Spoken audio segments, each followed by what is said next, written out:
अगर आप सबके आदेश हुई देखो। अच्छा हमारा रविंदर सर जी की तरफ से, गुरु जी की तरफ से 1001 रुपए के पुरस्कार आई था। दिल से हार्दिक अभिनंदन करतनी, प्रणाम करतनी, गोड़ लगतनी। आप यही तरह अपन आशीर्वाद प्यार बनौले रहे और अतने कहल चाहब कि तेरे प्यार का सिला हर हाल में देंगे, खुदा भी मांगे तो ये दिल निकाल देंगे। तेरे प्यार का सिला हर हाल में देंगे, अगर खुदा ने कहा तो दिल भी निकाल देंगे।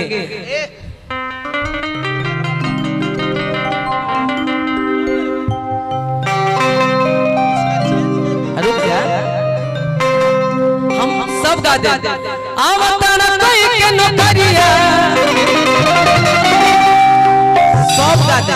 सब गा दे, लेकिन एगो आइल बनी जा हमने के स्थिति परिस्थिति में तो ओ लाइक एगो थोड़ा सा निर्गुण के भाव बा। हमारे को गाना जल्दी आप सबके बीच में सुने के मिली, गौले बनी।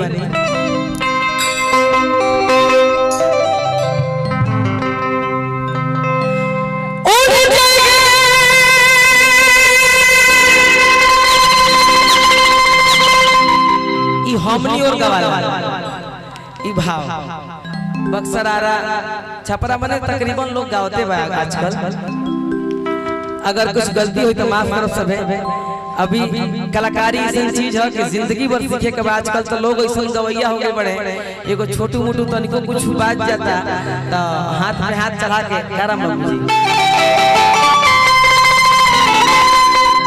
हमनी और गवाला हमनी के बने जा।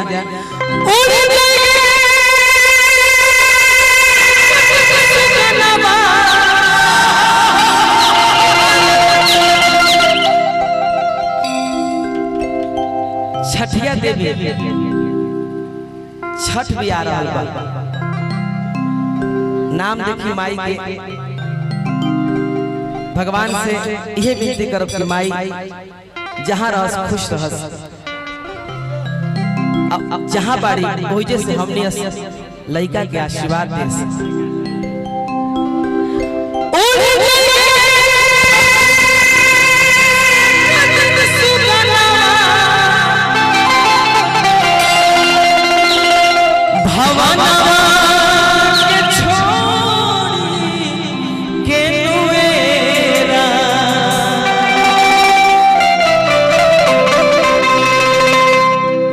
भोजपुरी कुछ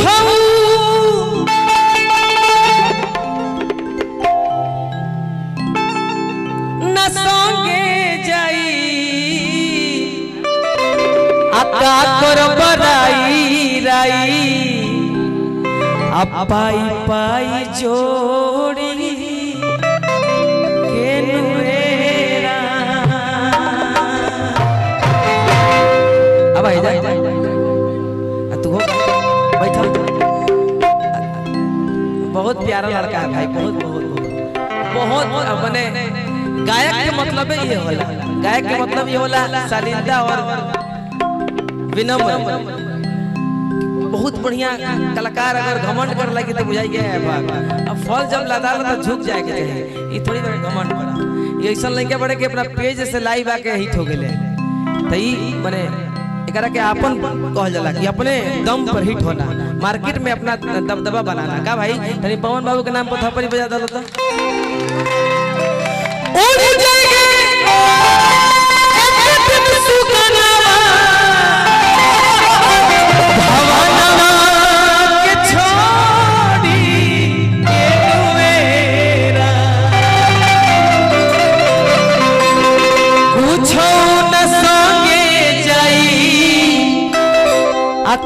कर बनाई राई।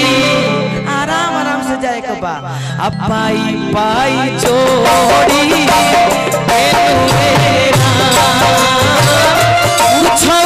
संगे जाई, का कर बनाई राई, पाई पाई जोड़ी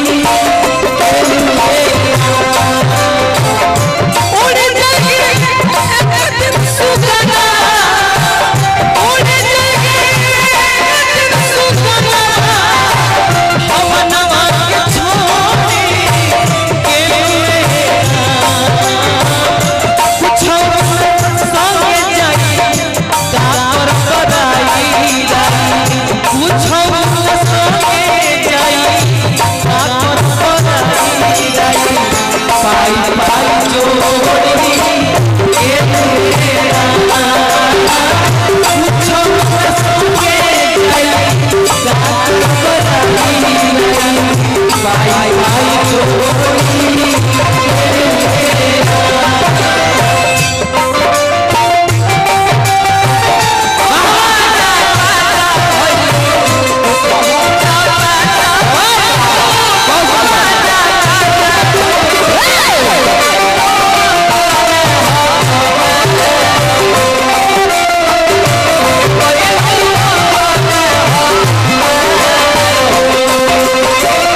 का करब मनवा देखो लबल लबल लबल लबल बात समझिए हम क्या बोल रहे हैं। का करब मनवा का करब मनवा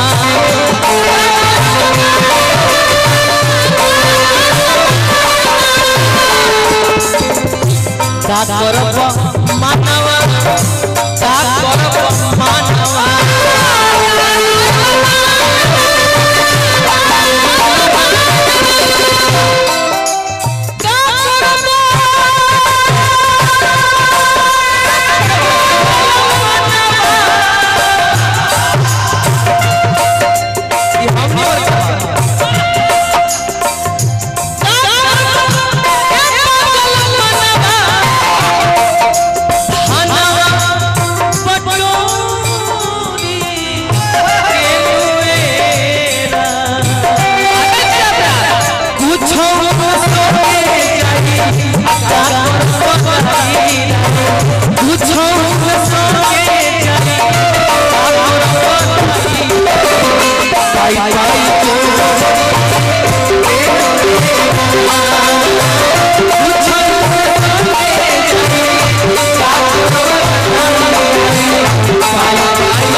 अच्छा आजकल हम कहते हैं कि हम विशाल गगन हैं,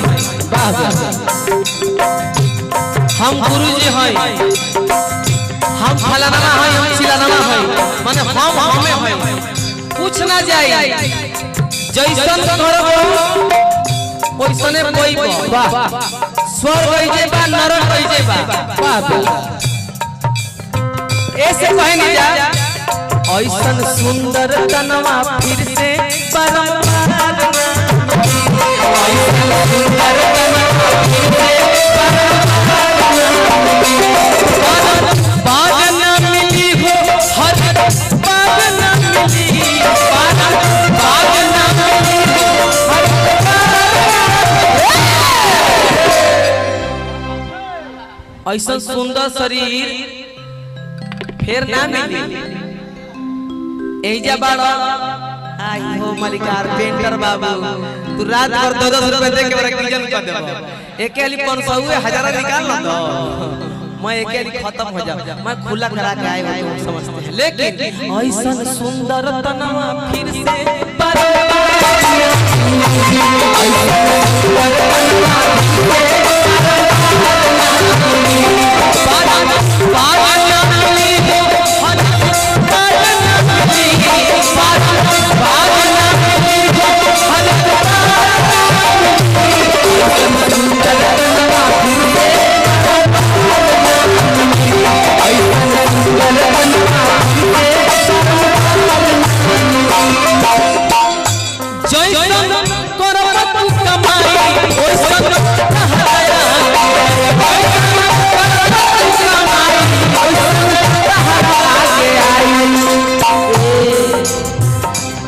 बाबा म्यूजिक वर्ल्ड के मालिक बने मलिकार बने बिट्टू बाबा की तरफ से बहुत पुरस्कार भाई की तरफ से बहुत पुरस्कार काल तारा नाम को एगो सेंडोगंजी की ले चिंता मत करो रूपा फ्रंट लाइन चैनल के प्यार देते हुए बाबा म्यूजिक वर्ल्ड ना जी जैसन करब तू कमाई वैसन